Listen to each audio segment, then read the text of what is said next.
จ้าสบายดีพ่อแม่พี่น้องสุขคนเนาะยินดีต้อนรับเข้าสู่ซ่องปอดพาเบิงเนาะก่อนจะไปเบิงคลิปอย่าลืมกดไลค์กดแชร์และกดติดตามเพื่อเป็นกำลังใจข้าพเจ้าสก่อนเด้อพี่น้องเด้อเนาะวันนี้ที่เก่าที่เดิมเนาะ15พี่น้องมาชมโอ้โหเสียงทางในถือว่าคึกคืนเนาะตอนนี้โอ้โหประตูละตี้นี่นี่เอ้าเรียบร้อย วันนี้สิพาพี่น้องมาชมบรรยากาศเนาะในการแข่งขันหรือว่าบาสเตะเนาะทีมชาติลาวกับฟิลิปปินส์วันนี้เนาะซึ่งก่อนหน้านี้ข้าพเจ้าได้มาก็คือลาวพบเวียดเนาะเฮาเสียให้เวียด 4-1 1-4 เนาะตอนนี้มื้อนี้มาลุ้นน้ำกันข้าพเจ้าก็จะเก็บบรรยากาศให้ประธานได้เบิ่งเนาะและก็เบิ่งแบบยาวๆเลยเพราะว่าได้แก้ตัวมือก่อนเนาะมือก่อนนี่ภาพค่อนข้างจะบ่ค่อยโอเคปานใดมื้อนี้หวังว่าเราจะได้เบิ่งแบบยาวๆเนาะโอเคก่อนอื่นฮะถ้ามีการแข่งขันแบบนี้ก่อนอื่นนี่ใครก็แล้วแต่เนาะก็คือจะต้องได้ไปซื้อปี้ซะก่อนเนาะซื้อปี้ซะก่อนหลังจากที่ซื้อปี้ปุ๊บแล้วก็จึงเข้าไปเนาะมื้อนี้ถือว่าบ่หลายเนาะมื้อนี้บ่หลายคนบ่หลายปานใดเพราะว่ามื้อก่อนละแม่นมันมีทั้งไอ้น้องเวียดเฮาเนาะ สลายกับไอ้น้องเวียดเฮาหลายมื้อนี้โอ้คนบ่หลายปานใดเนาะมื้อก่อนนี่ข้าพเจ้านี่มาตั้งสองนี่ได้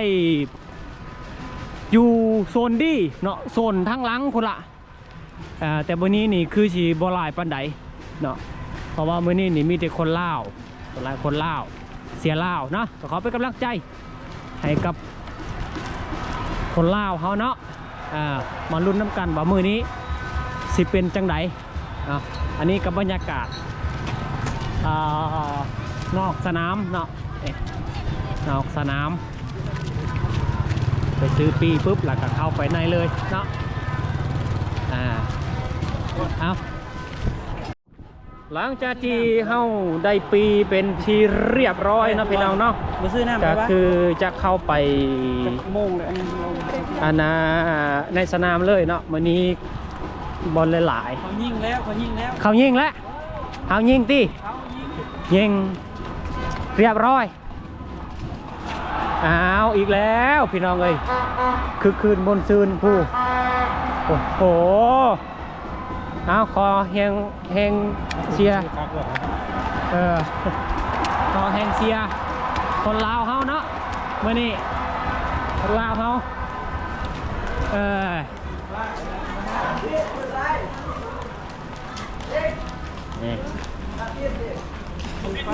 โซน B A ที่ B เขาก็ต้องเบิ่ง Mitsubishi Electric Cup 2024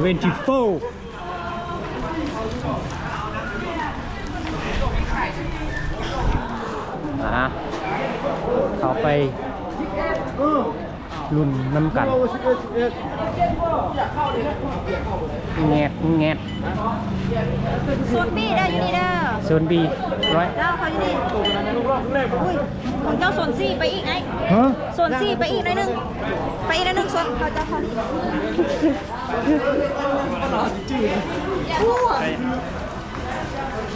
Thank you โอเคพี่น้องผ่านประตูเป็นที่เรียบร้อยแล้วตอนนี้โซน B โอ้โหคนลาวก็จะมีทุ่งลาวด้านนั้นบี้เลยกระบี่เลยนี่นั่งใส่กระไดใช่ปะนั่งมือแย่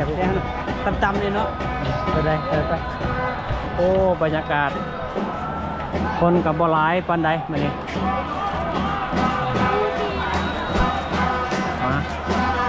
มาชมข้างๆสนามซะก่อน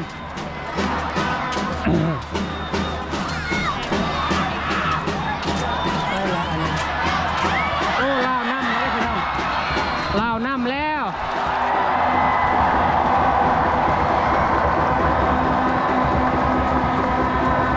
เขานำฟิลิปปินส์แล้ว 1-0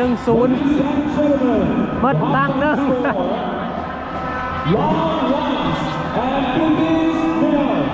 หมดตั้งหนึ่งพี่น้อง ผลการแข่งขันครั้งนี้ทีมเราถูกทีมชาติฟิลิปปินส์1-0 โอ้พอดีเก้ามาเมดตังหนึ่งพี่น้องไปอยู่โซนนั้นบ่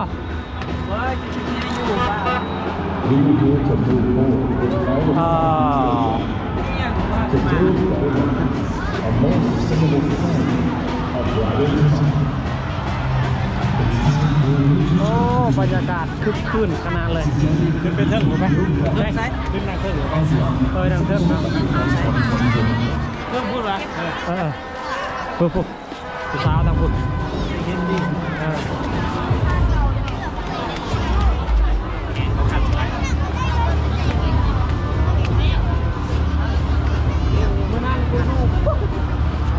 เจ๊พูด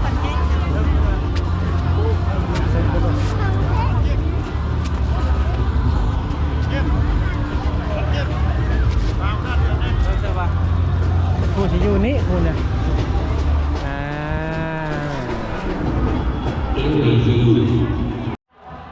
พี่น้องวันนี้กัตวันเริ่มแล้วเนาะตั้งที่2เริ่มแล้วผ่านไป5 นาทีเนาะระหว่างทีมชาติลาวกับทีมชาติฟิลิปปินส์พี่น้องตอนนี้ลาวเขานำ1-0พี่น้องเนาะแต่ว่าคึกคืนเนาะเมื่อนี้เอาขอเสียงเชียร์เป็นกำลังใจให้กับคนลาวเขาเนาะเปิดมุม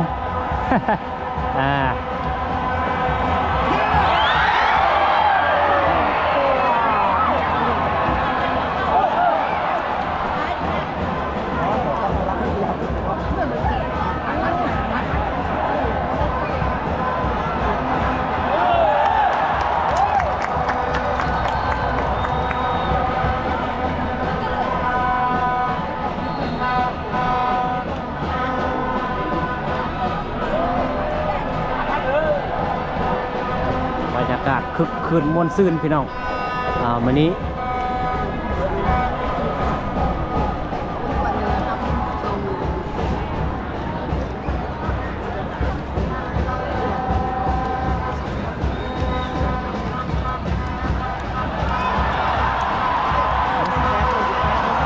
มาอีกแล้วพี่น้อง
ลาไปนั่นได้3แต้มได้ชนะนี่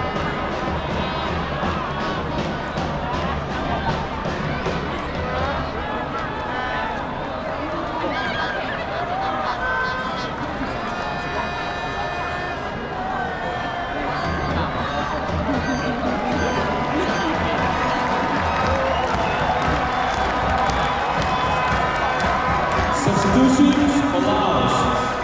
Player number 1, Kok Lokotim, replaced by player number 18, Saisawa Suwanaso. ทีมชาติลาวได้มีการเปลี่ยนตัวนักกีฬาได้นำเอานักกีฬาหมายเลข1กรมโลกพันธีออกและส่งนักกีฬาหมายเลข18ไซสวัสดิ์สุวรรณโสเข้าไปดีแทน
คักเลย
จับมือถือโทรศัพท์มันดังแสงไปนี่ที่ชีวิตทั่วไปเลยแหละดาวดิน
ได้ส่งมาก่อนนะ กูกำลังสิบ่าไปมือ นาวหรือบ่หลับท่านบ่หลับเขาเมื่อเลย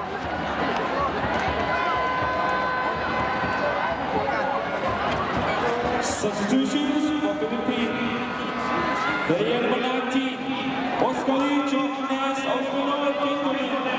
Replaced by player number 7, Pompano Alevano Lucas.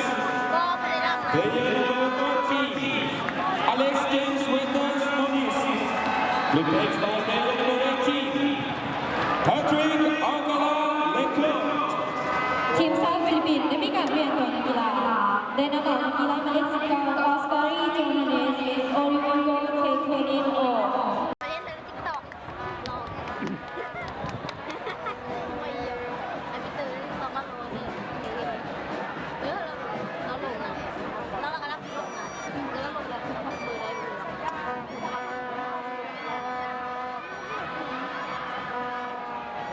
อ้าวผ่านมือบ้าง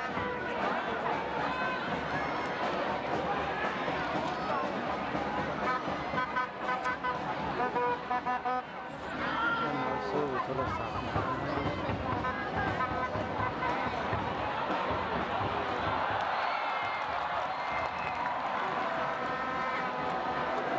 เป็นการชิมข้าวอีกแล้ว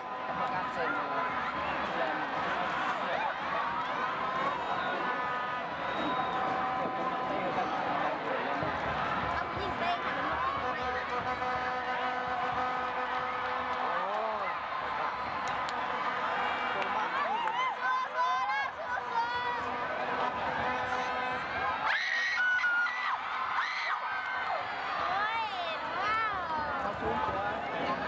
ยบางตัวเขาซูมเม็ดเดียวเม็ดแปดลูกพ่อแม่60ก็ยังมี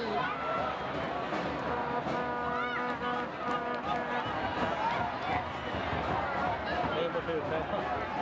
เมื่อคืนนี้มาเลเซียกับแบรนด์นี่แหละมันเตะ ก็คือเขาเริ่มใบแล้ว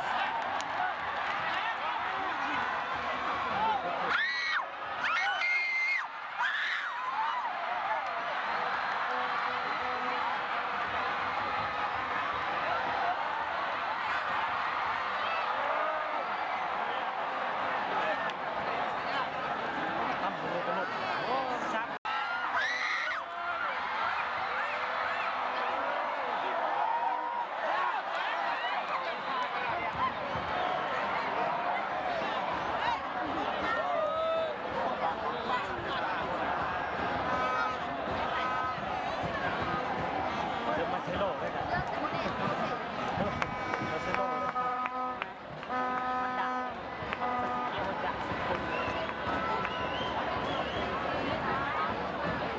คนเปิดจังหวะเดียวมีโอกาสเป็นแล้ว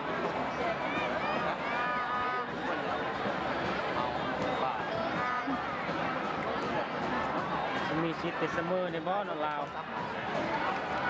สมมุติมีชิดในชนะในบ่จากบาท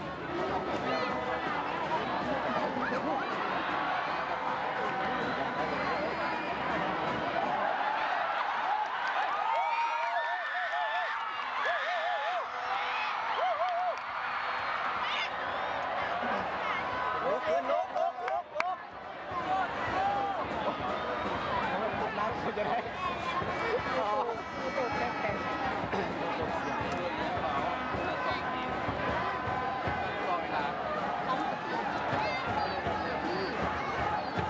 ไม่มีฝากแล้ว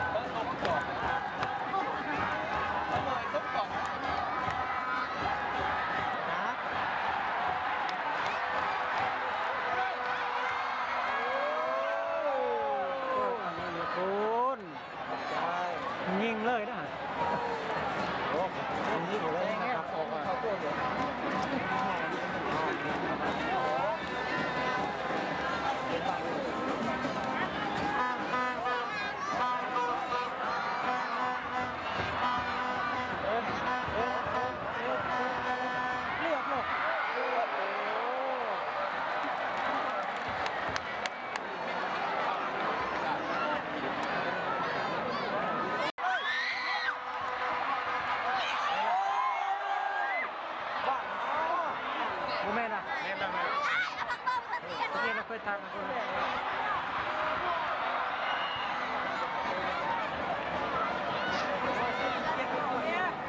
มันไหนมาแล้วตาไปแล้วกัน There will be 5 minutes of additional time. กรรมการต่อเวลา 5 นาที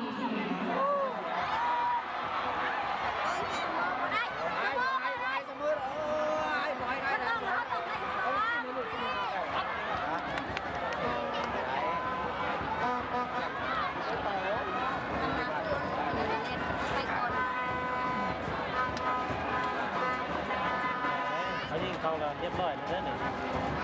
เลิศเลยเอาไปเอาเป็นหนักตลอด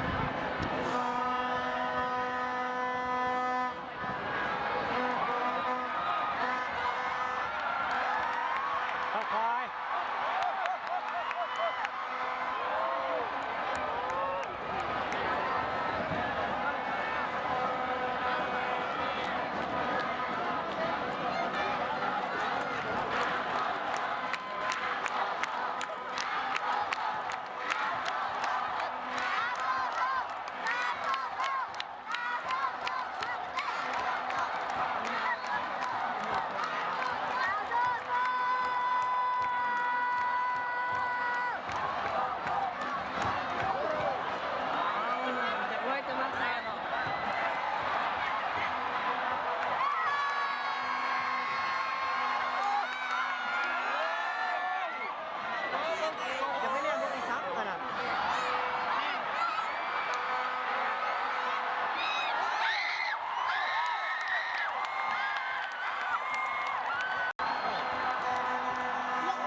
ยเห็นเลยทุ่งนี่คนละท่าทุ่งลาวเอามันบ่มีบ่ยิงเข่า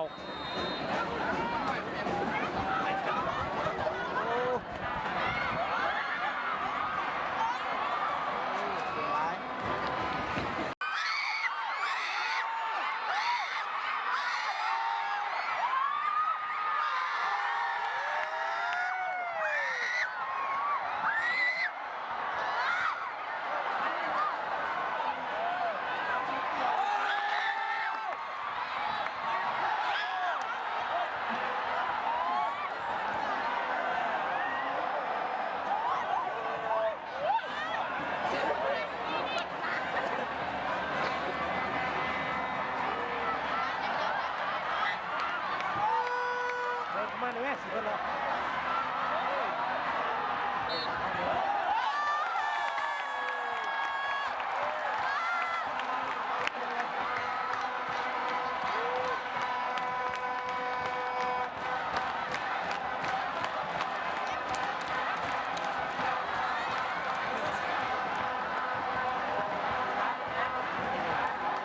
ตอนเวลายังนะคุณเพชรสิวะ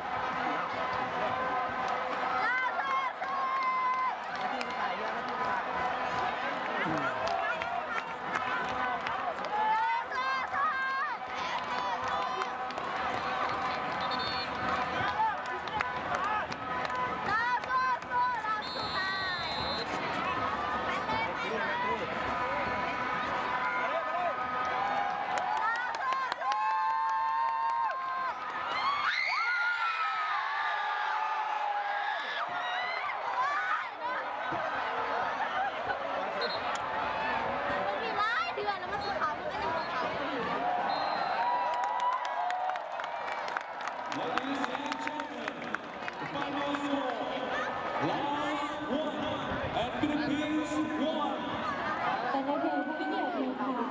โดยการแข่งขันในโครงการที่2โครงการแข่งขันเป็นทีมชาติลาวและทีมชาติฟิลิปปินส์เสมอกันในเรื่องของการแข่งขัน1-1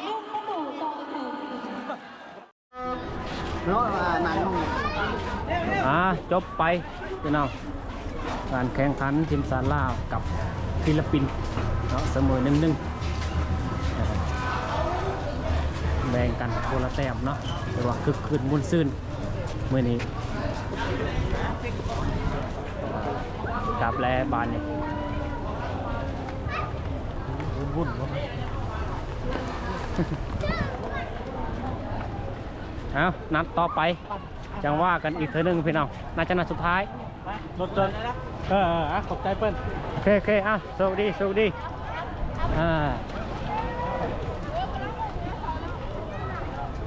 โอ้หนาวอากาศสีหนาวคึกคืนมวลซืน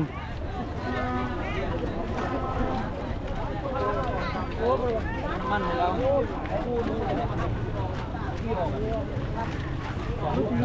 ได้เป็นคนเดียวว่าเอาไปมัด